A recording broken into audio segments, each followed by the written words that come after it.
Hello. Yeah.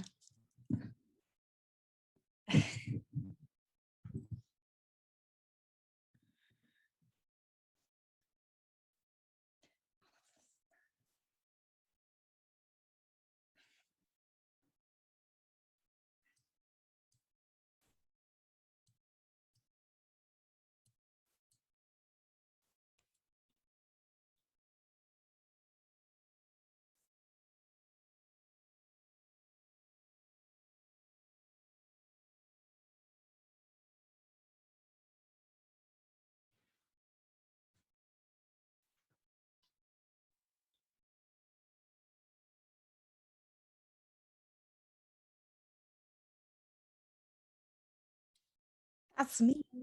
Hello. Hello. Thank you for having me on your show. This is very exciting. Yeah. Love coming on shows.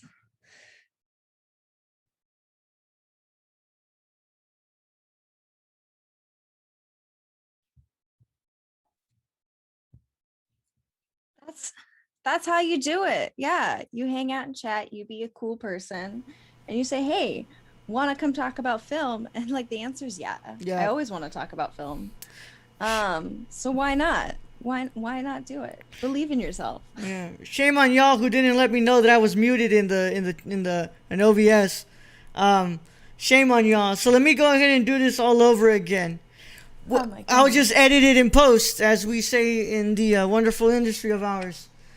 Never edit in post. Never edit in post. That's Welcome. the secret. Yeah. Welcome back, everybody, to the Nerdy Chicano live number 2, but 3 if you count the birthday special. 2 if you run on a specific Canon. As always, is the Nerdy Chicano here to host and have a good time. My name is Raul Alejandro Mendoza. For those of you who don't know me, you are on my YouTube channel, you are on my Twitch. So, just call me Raul. You don't have to call me Nerdy Chicano. Just call me Raul. As always, every week we have a distinguished guest from my life, and we talk about things going on in our life and the world around us. And as I said before, I was not muted. Today is a wonderful day of trends, a day of visibility. So for all my friends and all of you who are not my friends yet, but I can't wait to be your friends in the trans community, we hope you're having a wonderful day.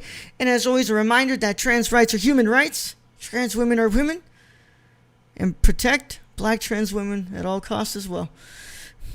I love doing that a second time. It's great. Yeah. Today, it's good to remind yourself. It's good to remind a second time. And joining me today is CorianderFoliage herself. I'm sorry for take 2. You had to do this. Do it again, Sophie. Ew. Happy to be here. I'm Sophie, CorianderFoliage. I'm always happy to be here talking about film, having a good time. It's the vibe. It's the vibe. Wonderful Wednesday afternoon, and hopefully everyone's having a wonderful start to their day. Today was a pretty special day for me. We had a mass for my grandmother who passed 2 years ago, and the woman who raised me and made me into the person I am. We did that. It was the first time I stepped into a church in about a year. Also got called out for having a hat on. I forgot that I had my hat on. I'm not much of a churchgoer myself, but I do it for hats are fun. Yeah. Sometimes you forget.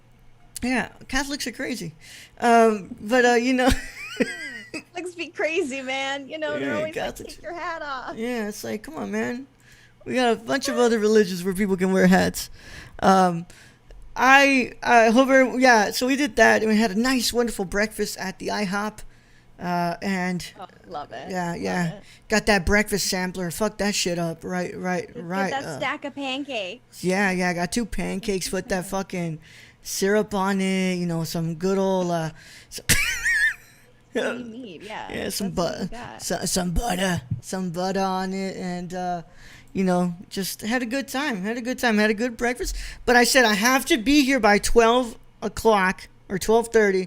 Because I got to make sure we got to do this. We had a little bit of a hiccup in technical difficulties here. And obviously, we fixed it. I fixed the muting as well, because apparently that was that. And I'm glad that I actually have Sophie look at my face today, because if we would have been on Discord, we wouldn't have been able to. But I was able to, upgrade my account on Zoom, which I'm going to have to find out how I'm going to pay for. Because, yeah. You can just cancel it, so you don't have to keep paying for it. Yeah, funny thing is I do this show every week. So maybe it'd be useful, Yeah. Like it could be tax write-off. Tax write-off, yeah. Yeah, if it's for your job, you got this. Yeah, that's what it's for. Sophie, would you mind introducing yourself to the people who may not know you? Yeah, of course. I'm Sophie. I stream on Twitch as CorianderFoliage, my alter ego obsessed with plants.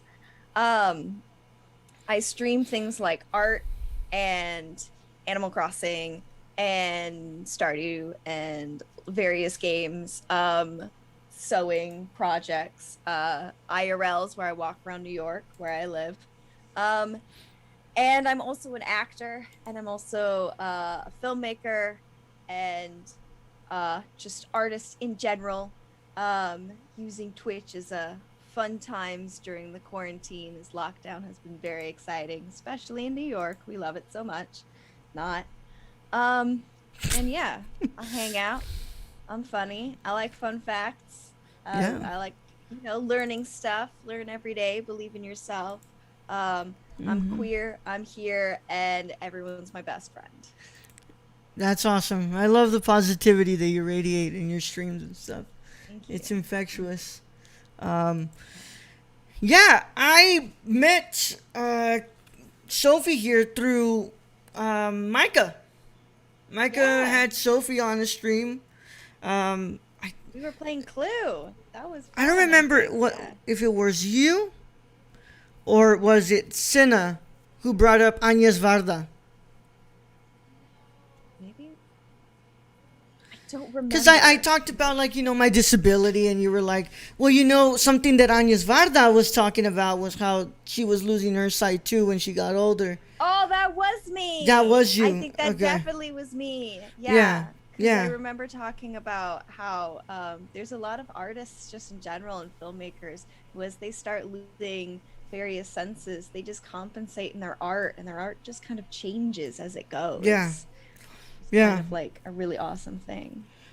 Big fan of Agnes Varda. I love her. Taken from us way too soon. I always forget her name. I know who she is, and that's why I was like, it wasn't me, because I'm so bad at remembering names, but I know people and their things. Yeah. I love her. Sweet old lady that was taken from us. One of the, prominent figure in the French New Wave movement. She was the one. They don't credit her as starting the movement, but let's be real, Agnes started it. So, that's where I met Sophie here. She was like, because I was like talking about my my sight and stuff, and she's like, like Agnes was going what's it called, blind too, and that was one of her grandest fears, that she wouldn't be able to visually make art anymore, but still she made art even after she was starting to lose her sight. So from there I followed Sophie, and then I watched her build a desk, I think. That sounds. Oh, I think I built a bookcase. Yeah. Oh no, I did build a desk. The desk. I built a desk like in August. Yeah. I think I bought it in August, and then I built a bookcase. Yeah. In like January. That's when I watched you, because that's when I asked you if you could show me your DVD collection. Oh my god! And I just went through all these DVDs, and I get really excited when someone wants to talk about film, and I'm like, yes, all right. So if only I could show you mine over here, but it's so much stuff. I've got it separated, like the stuff from the Criterion collection, and then the stuff that's just regular Blu-ray, and that's not even me counting my DVDs that are like stored away in my room, my storage room. Yeah, because I just got like a little stack of stuff that I've just like brought over. Because I'm like not originally from New York, so I got all like I essentially had like the amount of stuff you have in like a dorm room, and I kept moving every year and just slowly accumulating stuff. So now I have about a full apartment's worth of crap, but it's like I can fit it all in a small amount of boxes because I'm just constantly moving apartments. That's just the city life. You just move all the time. So I have like a tiny little stack of DVDs, and I bring like a few over with me every time I like come home and come back and everything. I'm the opposite. I take everything with me, from my Blu-rays to wherever I move. So I'm gonna have to continue the bit here. I've lived in 3 undisclosed locations in my academic career. I am finishing my academic career in May, so I'll be actually able to tell you all where I went to school without you guys possibly doing something fishy. I do it for my safety, my friends. I'm sorry, but I don't have my school as a disclosed location. So every time I live in Manhattan just because like I stream outside, and I have a friend who streams outside. Like you can tell because the Empire State Building's like right there. I'm not gonna pretend I come in from Jersey every day. But hey, I mean, Manhattan's big.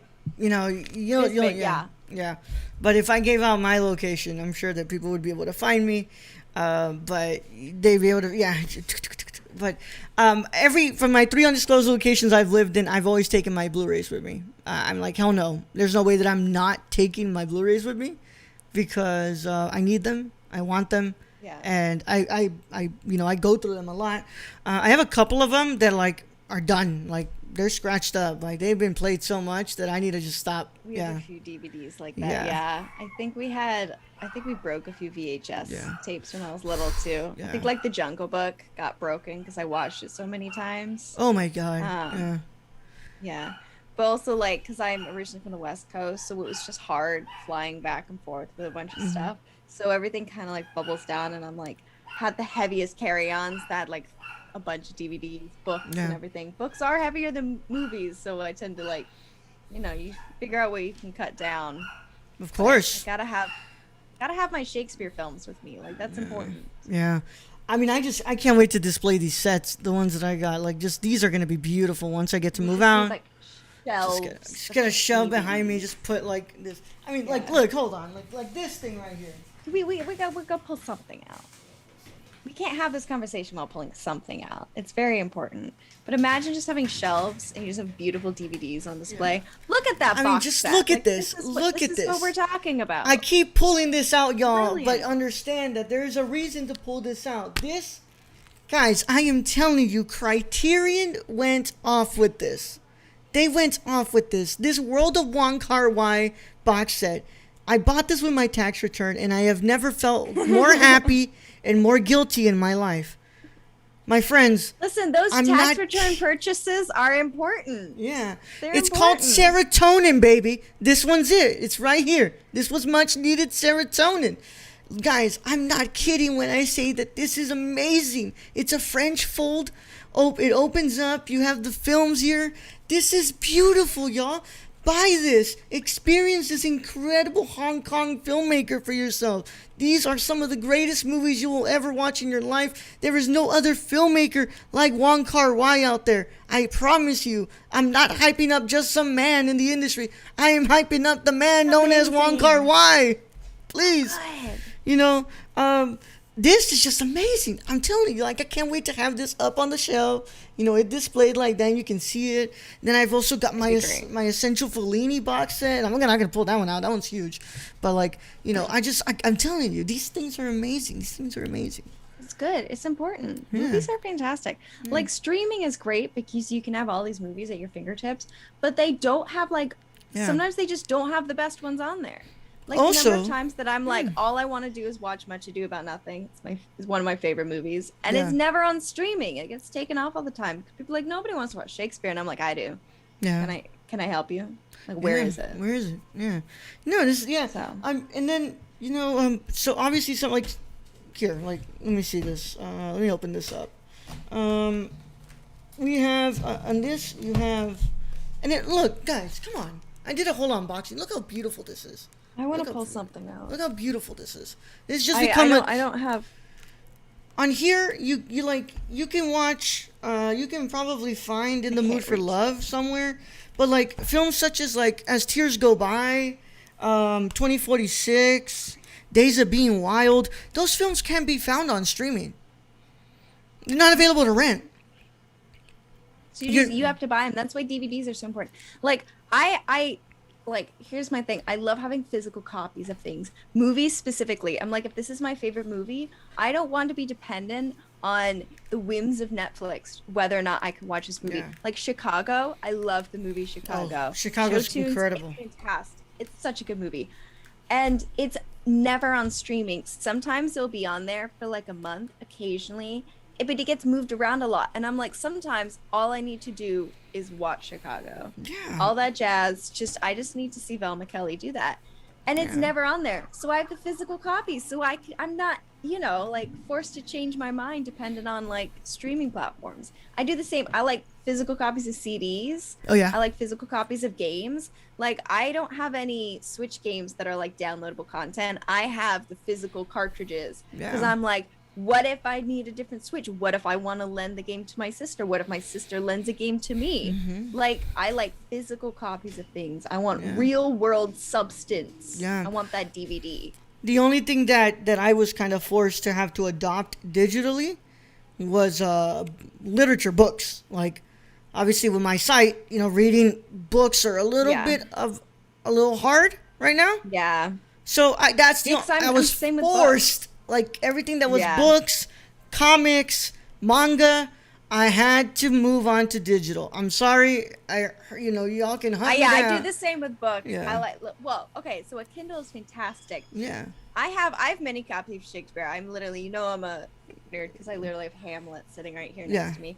But like, I have multiple copies of Shakespeare plays, but literally my Kindle, the reason I have a Kindle is I have the complete works of Shakes. I have all of the Sherlock Holmes. I have like complete works of fairy tales. Like, I have all these like really big volumes of things that I just fit in my pocket. Like, I much prefer physical copies of books because I love the action of books and everything, and I just have a thing about physical copies of stuff.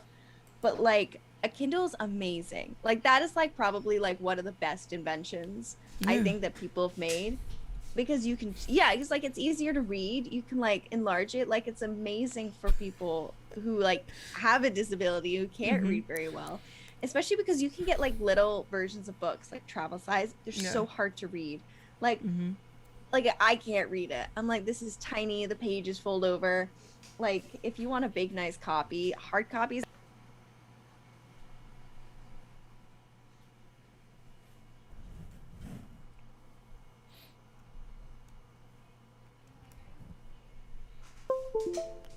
I'm so sorry. My headphone decided to plug off my mixer, so I'm just gonna go ahead and wait until things get back to normal and the thing is working there. Now we go. We can go back. We caught that last part, but Keon, I heard what you said, bro. I'm looking at chat here. Keon, my puppies, bro. I'm sorry. My puppies are crying because something's going on outside, but I hope that I turned down the gain a little bit. Let's hope that they're not coming up in the back anymore. You let me know, Keon, if you can still hear the puppies.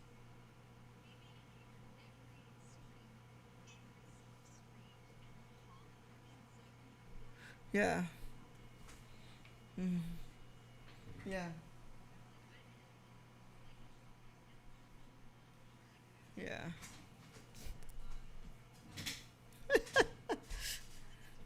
Yeah.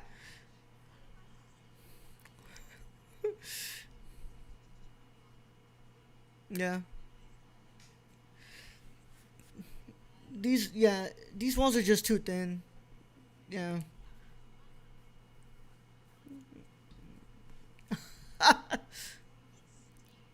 Yeah. Oh yeah, of course.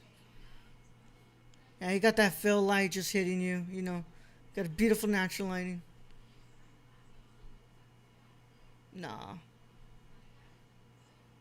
No, it's nice up. Such great lighting. Yeah.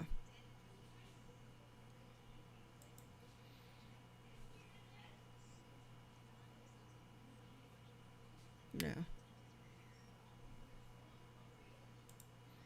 Hold on. Let me just I haven't been, what's it called when it this is the best. When my thing unplugged, it also unplugged the output on my what's it called stream. So talk again, Sophie. Lost Sophie's volume. Hey Sam. There we go. How's We're good. it going? Hello. Good. Lost my volume. Oh my goodness. Yeah, we're good now. Got it. Yeah. So sorry. It's because I have a faulty wire here. Like it's so annoying. So I have the Astros Mixam A40s. I've had these for like a really long time. I think 2013 when I got them, when I would play a lot of games. I still play a lot of games. What am I talking about?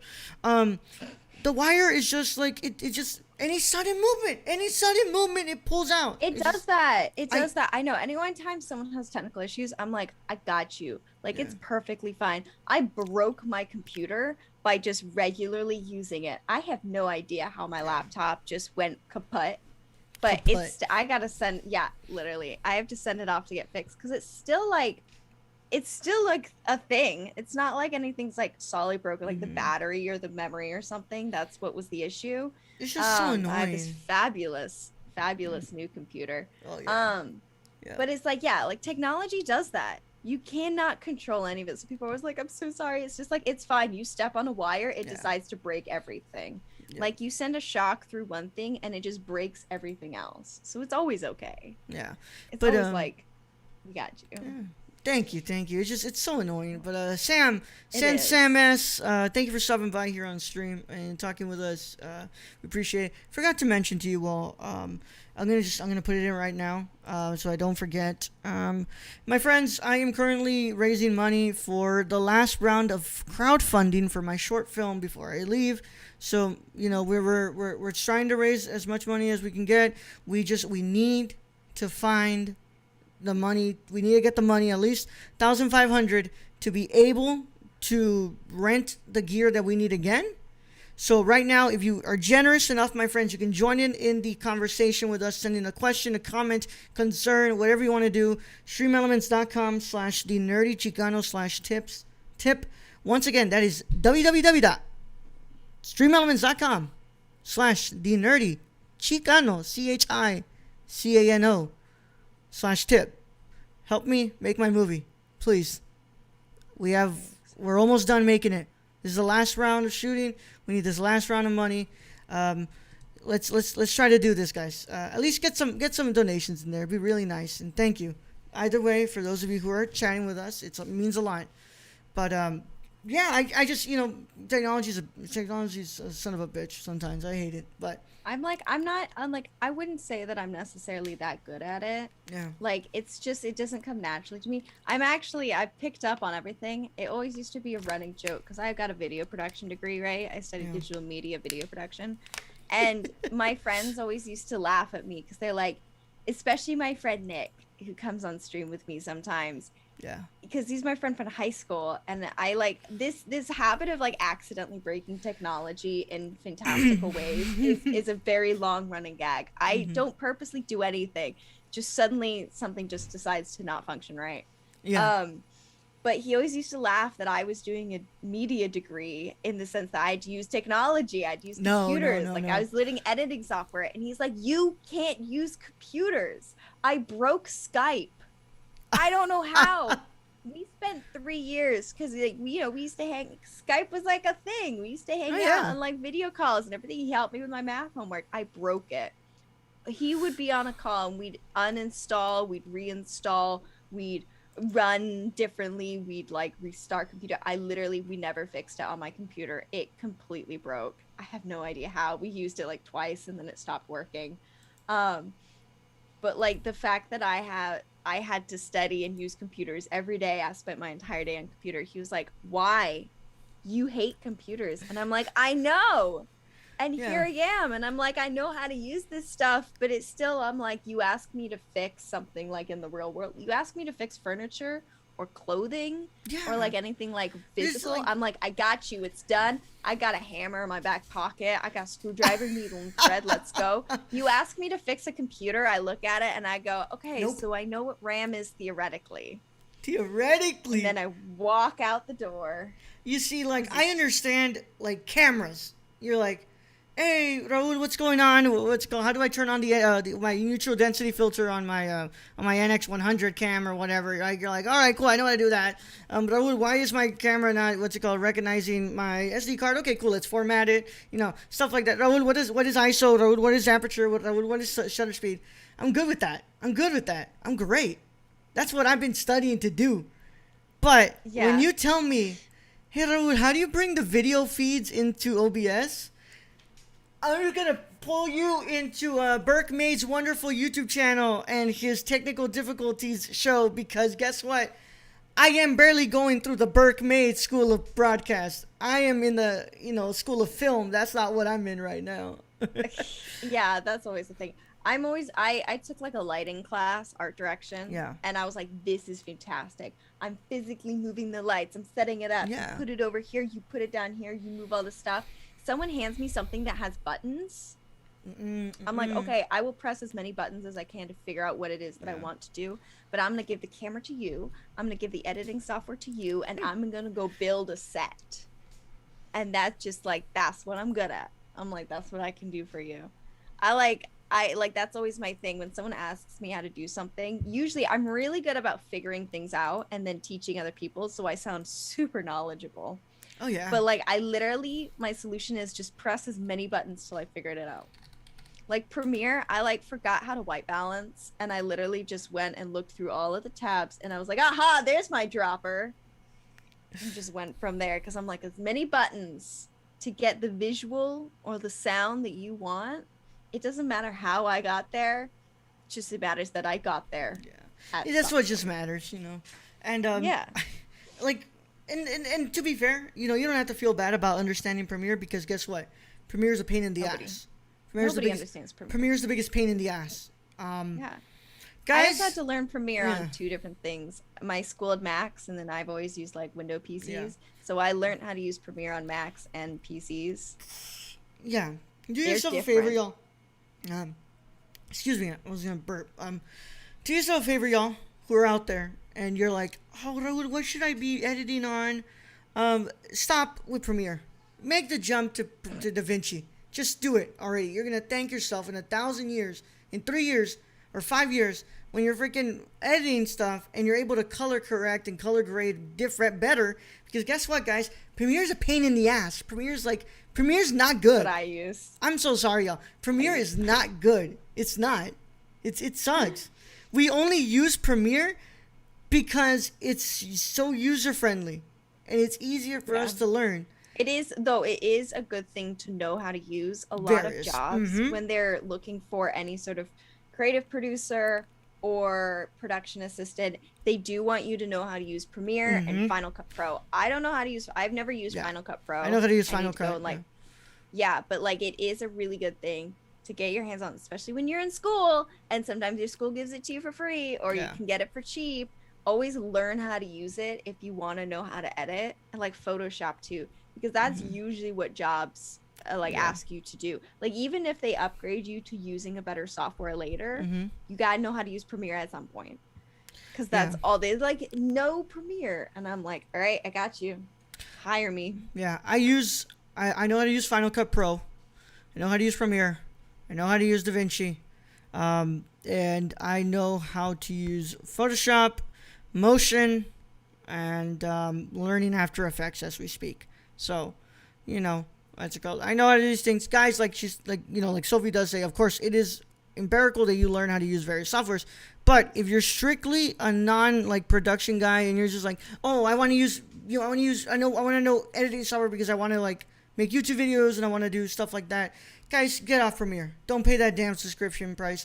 Go to freaking DaVinci. Download DaVinci. It's free. Learn how to edit on DaVinci. You're going to save yourself so much hassle because guess what? Premiere's a pain in the ass. It's been a pain in the ass and it continues. Yeah.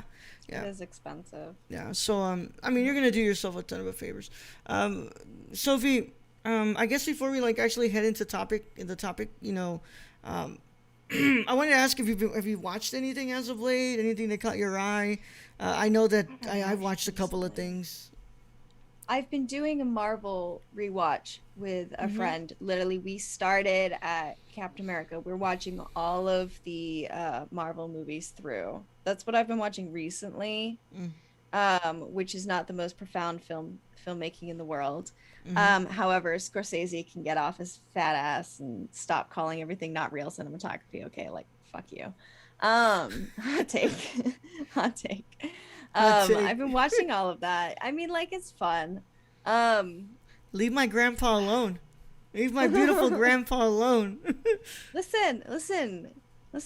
If you get too pretentious about yourself and what you're doing, that's when you start losing track of things.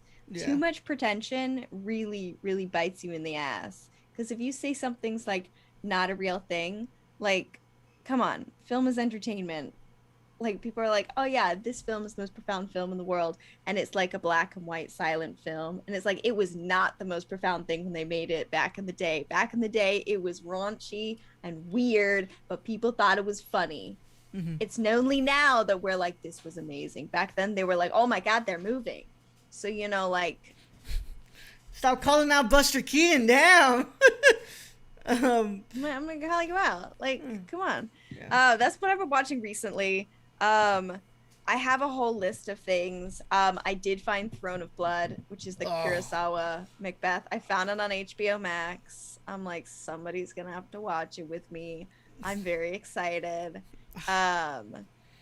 So I did find that. That's my favorite. List. I have a few things. It's favorite. It's so good. It's so good. One of the best Shakespeare Toshido Mifune, baby. Ever. Y'all, Toshido Mifune. Amazing. I've only watched it once too. I watched it in a class and I was like, this is perfect. It's yeah, I've that in the list of things to watch. But it's hard sometimes, sitting down and watching a movie, especially now during quarantine where time doesn't exist. I don't have a job, I'm not in class, there's no structure to my day. So I'm sometimes I'm sitting and I just have white noise, some Twitch stream or some sitcom in the background, and then I'm what happened? Yeah. So I'm really excited for movie theaters to open up. Like, I'm gonna get vaccinated. I'm gonna go to the movie theater and I'm gonna sit 12 feet away from everybody. Yeah. And I'm gonna watch a movie. I don't care what it is. I got my second I'm gonna go dose. Find Lord of the Rings. Okay, your second dose. Yes. I got my second dose vaccinated. next month. I get my second dose next month on the 14th. After that, after everything calms down with probably side effects and stuff, taking my ass to a movie theater. I don't give a fuck what I'm watching. I don't care.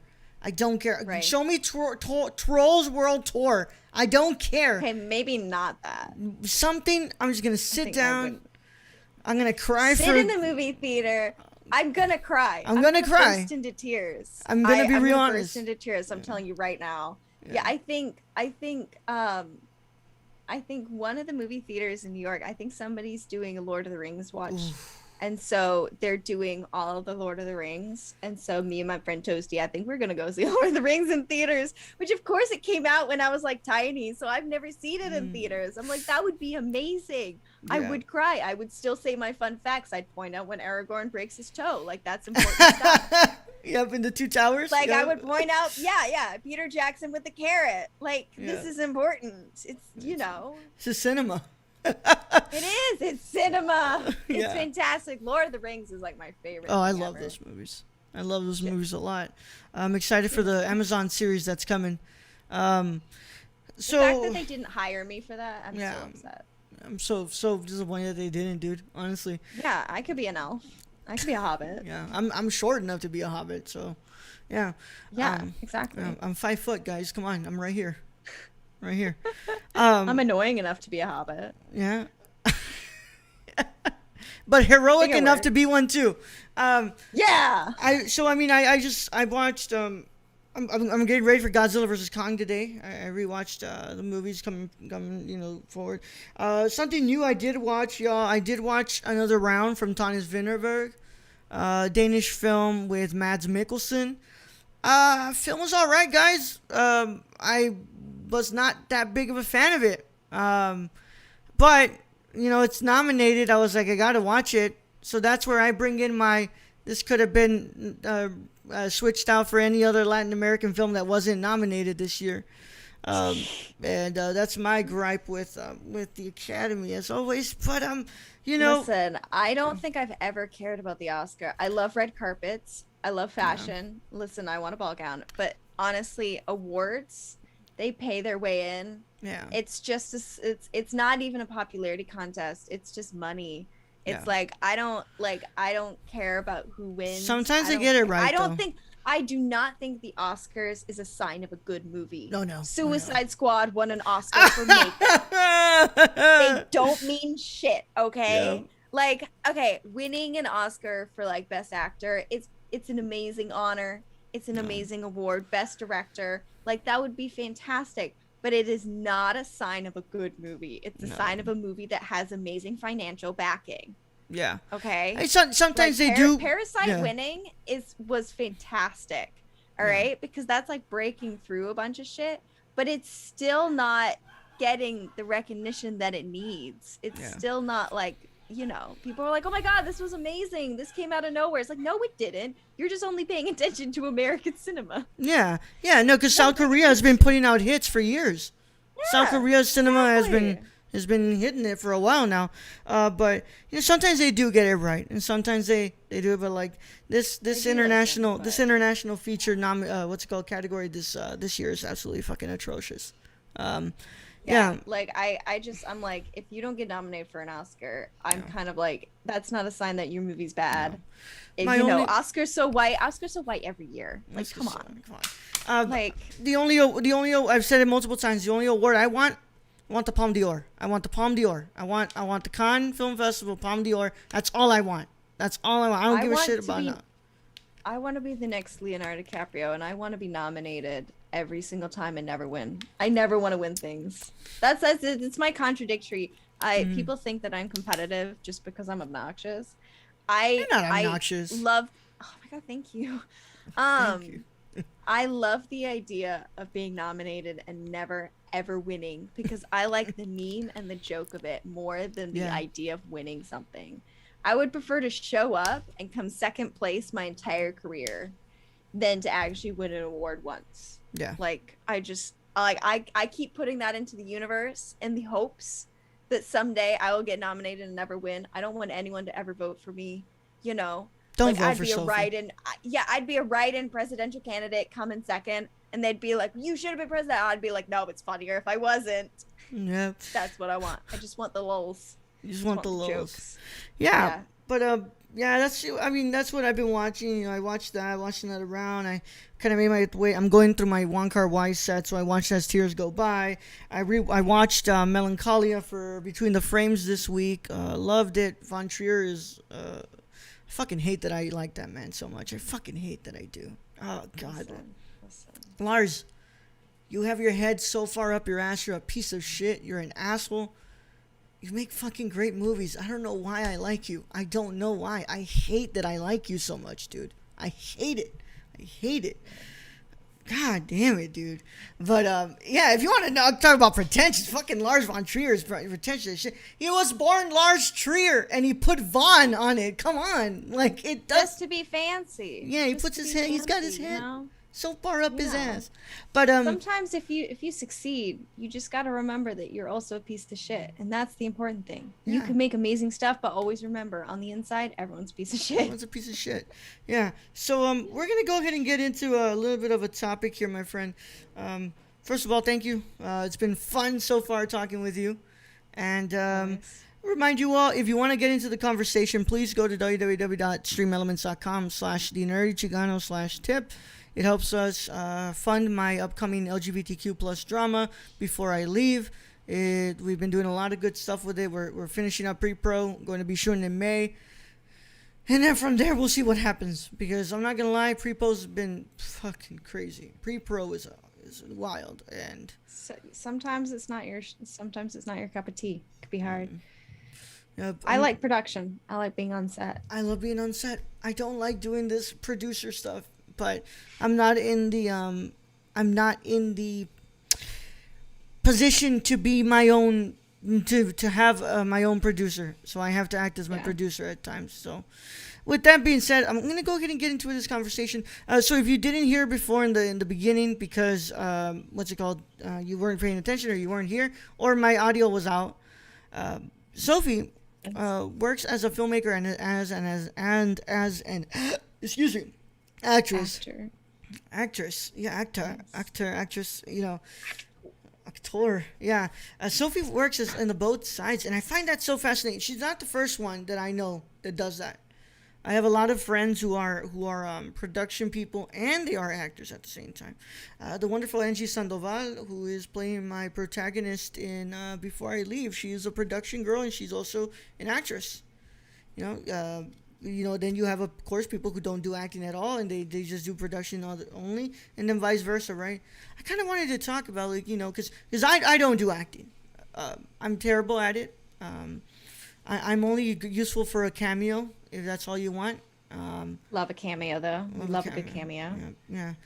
You can just have me in there if you want, but I'm strictly a production. I mean, I'm a writer and I'm a director. That's what I do best. I edit. I do cinematography as well. I do a little bit of everything, but my main shtick is directing and writing. But Sophie here, she does both ends, and I wanted to talk about how first of all, how cool is that to kind of be on both ends of the stick? It's very I think it's becoming more common. I think I don't want to say it used to be, but I think nowadays, if you're an actor, you kind of have to be, especially with the fact that we're all working from home and self-tapes are more of a thing. I did a showcase on Zoom and everything, and you kind of have to be your own director, producer, lighting, makeup, hair. You have to be your own everything because you're home and that's all you got. But I feel like most people are actually interested in doing a lot of things. I know a lot of people who are actors and writers, a lot of people who are actors and directors. I'm less of a writer. I have a hard time getting my thoughts onto a page because I just move so fast. But I've done production. I've produced other people's stuff. I've directed things. I've co-directed things. I've just been production assistants on proper shoots. I think that like, I mean, I just like to be involved. Like, Yeah. I just want to be involved in some way. I want to be on set. I want to be doing things. I think that a lot of people, they just want to be like, they want to be a part of a creative process.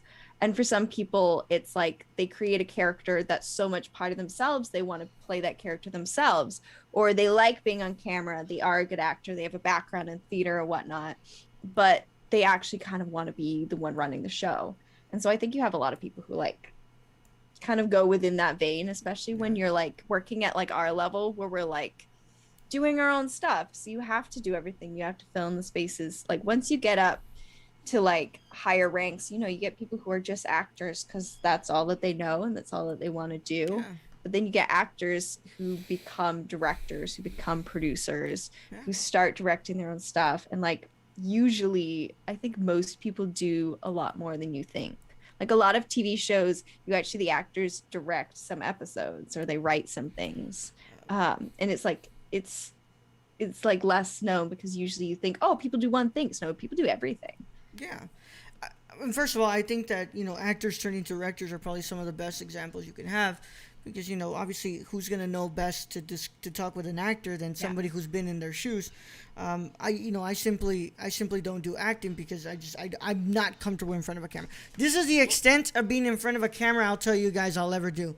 I don't do that acting in front of a camera. It's difficult for me. It really is. I love creating the vision. I love creating the place where you get to be in, and you know, forming the story and us being able to work in a very symbiotic relationship where we are able to create the art that we want to make.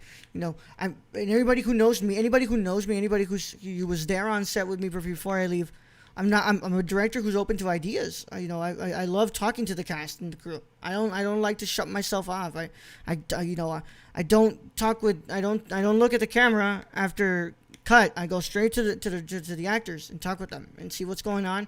How do we do? You know, I'm a very open guy when it comes to my art.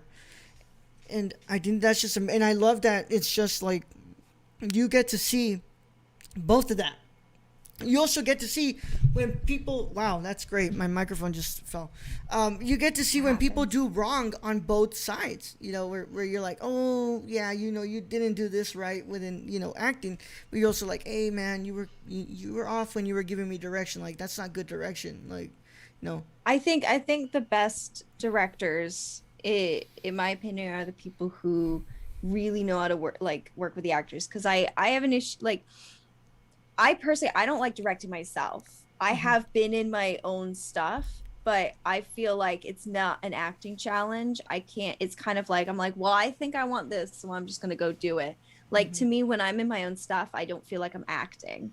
Yeah. Like, I don't feel like I have any push. I'm like, where's my motivation? I just like come up with it on the spot. Because I think the directors that are really good are the people who really, really know how to talk to an actor. Because there are directors who they're just talk about pretension. They're all up in their head and they treat actors like monkeys. They treat them like blobs of clay. And like, on one hand, when you're an actor, that is kind of what you want to do. You want to be moldable clay. You want to be a part of a vision. You are there to create this.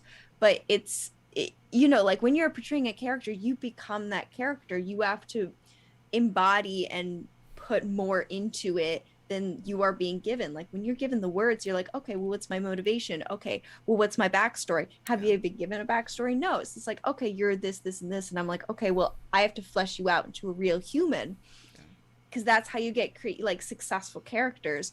So when you have a director that like doesn't understand that, or who's never been an actor, like, because in a lot of cases, especially at like my school, is you get acting for directors, or you get directing for actors. You have people being forced into the opposite role, because even in stage and theater and everything, if you don't understand the opposite progress or like process, then like you can't work with it. Because I feel like I've been told I'm really good directing because I know exactly how to work with actors. As I'm like, okay, this is what I want you to do. This is why you're doing it.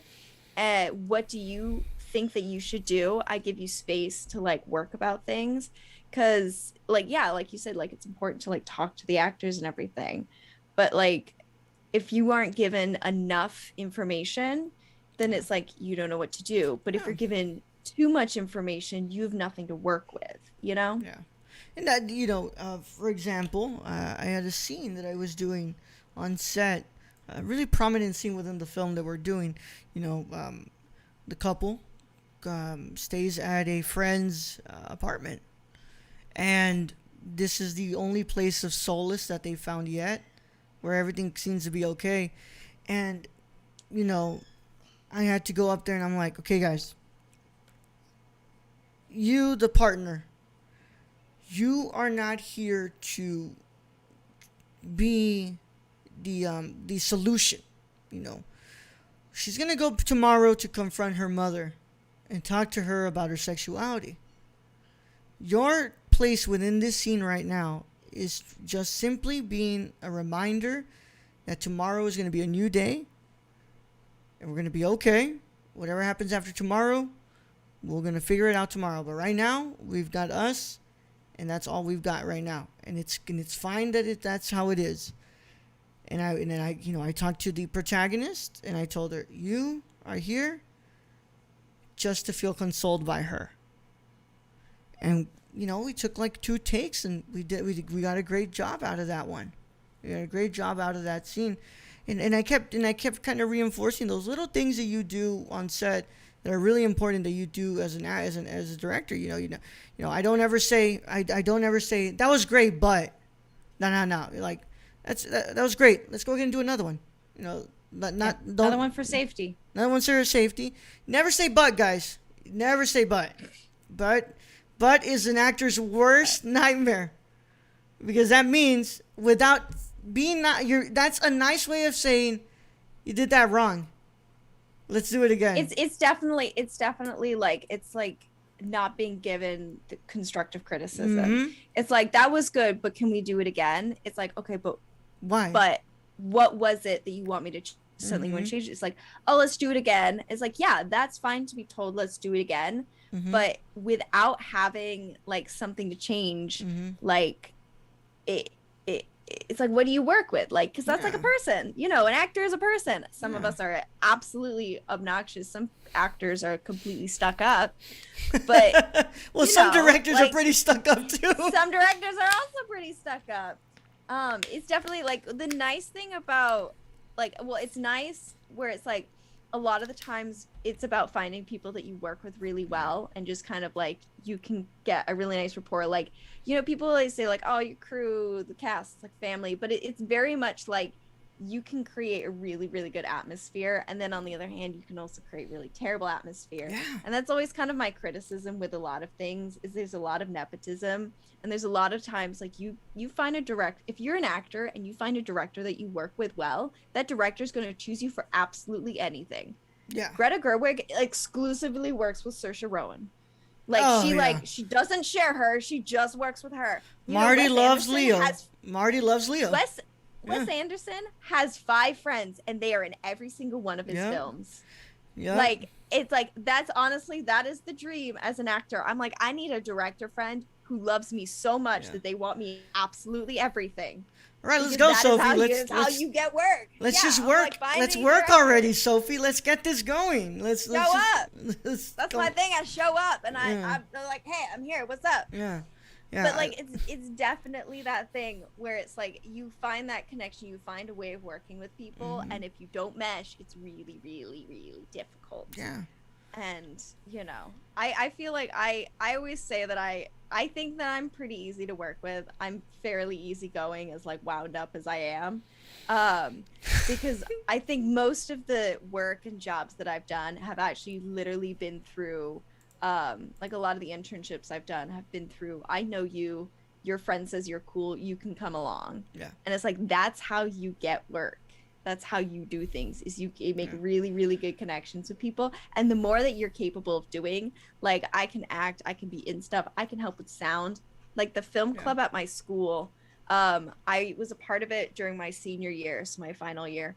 I was a part of every single film over the course of that year. The first semester I was in all of them, and I was only cast in one of them. I was asked to do sound for another one, and I filled in a role. I co-directed and produced another one and filled in a role. And then the second semester I produced and like co-directed all of them. And I showed up. It was just because like I knew how to do a lot of the stuff. I was kind of a year ahead of most people. So I'm like showing up and I'm like, this is how you use a Zoom recorder. I'm like, this is how you do the thing. Okay, let me help you out here. But it was like because people just like worked with me and they knew that I would show up and I would help them do whatever that they needed. And the more that I knew how to do, they were like, okay, so if we need an actor, we can have Sophie do it. If we need sound, we can have Sophie do it. Even if they didn't have me run it, I showed people how to do it, and someone else ran the sound. Someone else did the lights. I showed them how to do the lighting setup, and I was like, you got this. So that's what it is. You just, the more you know, the more that you are a good person to work with, the more stuff you're going to be able to do. Yeah, I like working with people. First of all, I like working with people who are hardworking, but I like people who are fun to work with. I don't want anybody there who doesn't like, who brings down the tempo and brings, like, you could be the hardest worker in the room, y'all. I'm telling you this right now. You could know your shit, and I love that you know your shit. But if you're not fun to work, like, if you're not bringing a certain energy to the set, the fuck I want you there for? There's somebody who does know their shit and does well, who brings an energy to the set that I could just, I could have around. And, I think that's the perfect person to have on set. The person who knows what they're doing, but is able to bring a person who can bring a certain energy you want to that set. Because guess what? That's going to help you a whole lot when you're like stressing and just like you can't seem to get the shot you want. You can't, and it's going well. And then they're just there to be like, hey man, everything's going to be all right. It's really important. Like it's one of the things where like I usually say like I am more interested in producing than directing, because I'm like, my thing is I'm an ideas person. I can come up with an idea. I won't be able to flesh it out fully, but I'm like, I can get you where you want to be. You describe what you want and I can help you get that. I think there was one project, and it was quite funny. So there was the first semester where I was in all the films, there was a running joke that I kept playing racist white girls. It's really funny. Because like I had a friend who made a short perspective off of, she was Indian, and there was this thing about like her experience being Indian and having like kind of like a slightly racially tense situation. And there was another friend, and I think the film was called Shit Hispanics Go Through, or like microaggressions. I can't quite remember. Put being called Hispanic at the top of the list, please. Yeah, God, literally. that fucking term. I think the first one I filled in a role, and I was a racially insensitive white girl was kind of the description. And I was sitting there, and I'm like, "What's the big idea?" Because it was kind of like they knew I could do it. I had showed up to help with like production, but they were like, "Can you just come be really awful for a second?" And then in the Shit Hispanics Go Through film, I felt so bad. Because essentially, like, I'm really good at improv. Like, if you just give me a character, I will find it. I will, like, spit out nonsense. I said the worst stuff in that. I even used a clip of it for a reel. And I was like, it's funny because their faces. It's just me sitting in a corner going, like, oh my God, you speak Spanish? Oh my God, that's so exotic. And I would like cry. It would be stop rolling. I was like, I'm so sorry. If someone said this to you, I'm gonna beat them up for you. Yeah. But they were like, yeah, someone said this to me 2 days ago. Go bigger. And I'm like, I'm sorry. Anyway. And they're just their faces in the film as they're like, you gotta be fucking kidding me. Because it was funny. It was just like I could show up, and it's just like I'm just gonna go absolutely go big or go home. Say the worst stuff. So I'm like, if you ever need a racist white girl, I got you. Oh yeah, no. I can play that role. I will typecast myself because I try very hard not to be racist. Yeah. But listen, you can't ask a real racist to play a racist white girl. They're gonna get offended. Yeah. But it was a really funny gag. It was like a running joke because that was the role that they needed, and I was like, I would show up and I'd do that, but just for you guys. Yeah. Why can't you make me play the really nice person? I know. I was like, why are there no nice white girls in your films? And they're like, because you suck. And I'm like, okay. It was a really funny running gag. Oh, just because I love that. It was needed, like you need to have it.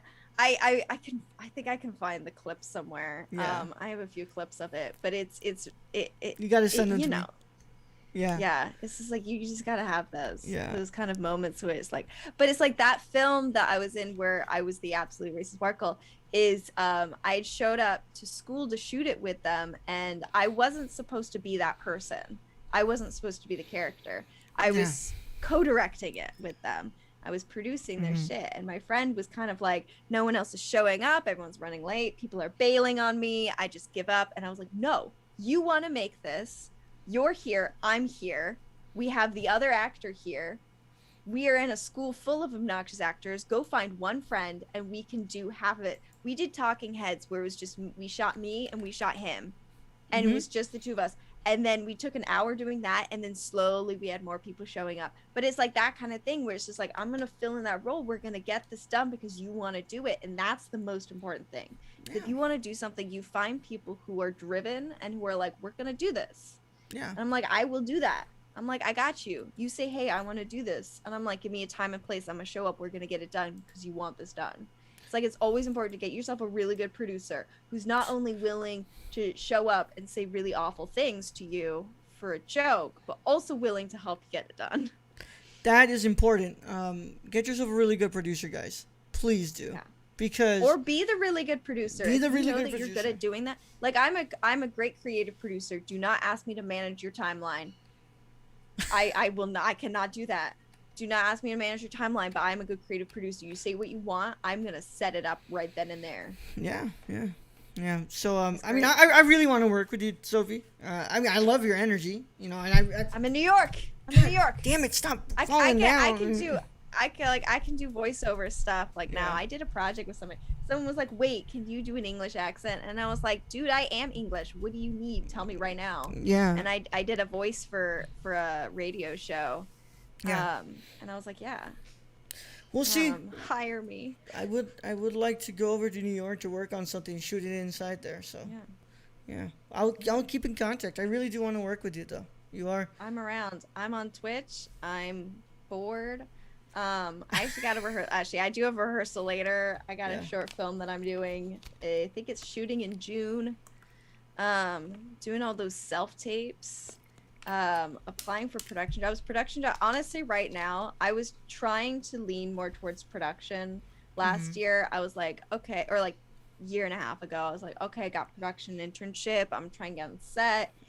And it was really hard. And so I was like, I still really want to act. And so I was like, I made a backstage account and I was like, I really want to do this. I was like, Mom, I'm on level with you. And and she was like, really? And I was like, yeah, I'm gonna go be in movies. And she was like, okay.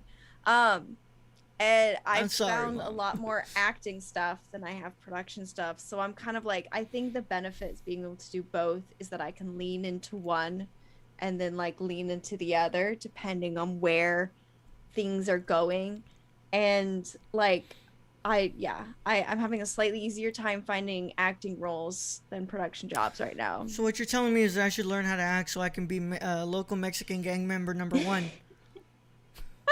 I mean, up against racist white girl number 2. Yeah, so yeah.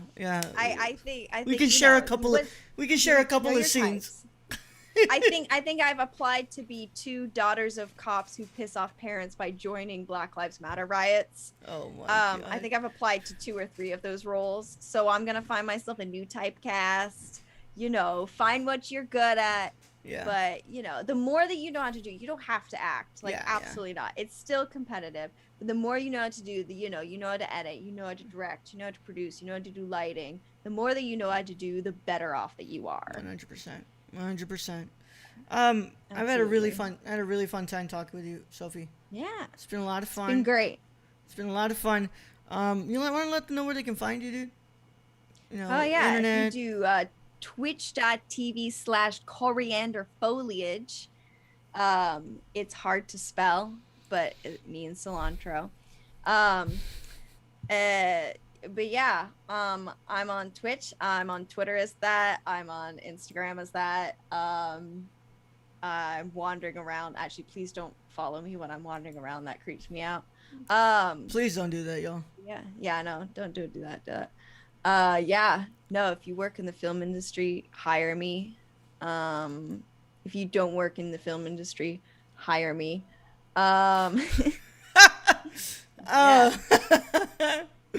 If you don't, please hire me. Yeah. Regardless, hire me. I need a job.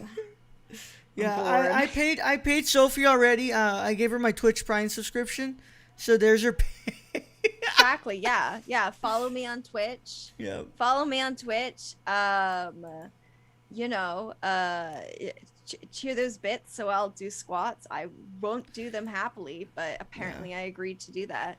Yeah, that was fun seeing you do that. It was like that was really funny. That was really fun. I was like, you looked like you're really like, hey, you're in public and you're doing squats, and I'm sitting there and I'm like, I hate everybody. You're fucking kidding me. It's fine. It's fine. I'm not the first, and I won't be the last. New York is weird. You can do anything. Yep. That's the vibe. That's the vibe. That's the vibe. All right. Well, thank you so much for having me on. This is great. Of course, dude. Of course. If you ever want to come back. Talking about film. If you ever want to come back, let me know. We get you settled. I want to thank you all so much. What's up? Oh, I was just saying it's great. Oh, okay. Yeah. Sorry, man. Sorry.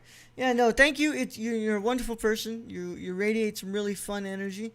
And stop. No, you do. You're a really fun person. I really do want to work with you, and we'll get to talking more about that and see what we got to do, because I'm around. I'm gonna be around for a while. You can call me in a year and be like, hey, you want to be in my movie? And I'll be like, I vaguely remember your name. Let's go. Yeah. Don't worry. I'm pretty sure in a year I'll still be in your Twitch chat. Yeah. Come on. That's right. All right. As always, you can find me at the Nerd Chicano on both Instagram and Twitter. Go look at my mediocre photography, y'all. It's mediocre. Please. I sell it short, so that way when you go look at it, you're amazed, okay? You're like, oh my God, this is amazing. Yeah. This is so good. I'm not fishing for compliments. I'm just telling you, I set it up really badly, so that way you can be amazed when you go to Instagram. Yeah. Because what if I told you I have amazing photography, and you go look and you're like, dude, this kind of sucks. I don't know. This has a lens flare in it. Yeah. See, I say, wow, I'm awesome, and people show up and they go, wow, you are, and I'll be like, I told you.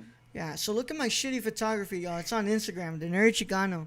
Go look at it. I shoot digital and I shoot on film, but you can go and check me out here on Twitch.tv/the Nerd Chicano. And drop a follow, please. Drop a follow. Come through. Every Monday I do Between the Frames, where we talk about a certain film. Next week we are doing the final stop in Lars von Trier's unofficially titled Depression Trilogy, as we look at Nymphomaniac Volume 1 and Volume 2. And then Wednesday we have another episode of the Nerd Chicano Live. And then we'll see what else we do during the week. But it's a lot of fun. I promise it gets cool. If you don't have a Twitch, I'm looking at you. If you don't have a Twitch, you can watch me on YouTube as well. It's on YouTube. It streams at the same time, because I'm not signing the affiliate agreement, because I want to stream at the same time to YouTube and to Twitch. But you know what? You want to send $5 to my funds for before I leave, you can still do that. Please. I beg of you. StreamElements.com/thenerdchicano/tip. Go search up my name, Raul Alejandro Mendoza, on YouTube, or I'll send you the link however you want it. Just go and do it, guys. Help me get to 100 subscribers, because after 100 subscribers, I can get my custom URL. And I can literally say anywhere and everywhere at the Nerd Chicano. But for now, I have to use numbers and letters. Go and get me to 100 subscribers, y'all. Please. Oh, yeah. On YouTube, I'm just my name. Sophie. I'm very hard to find on YouTube. My name is Sophie Taylor. I have the world's most generic name. It's okay. Yeah.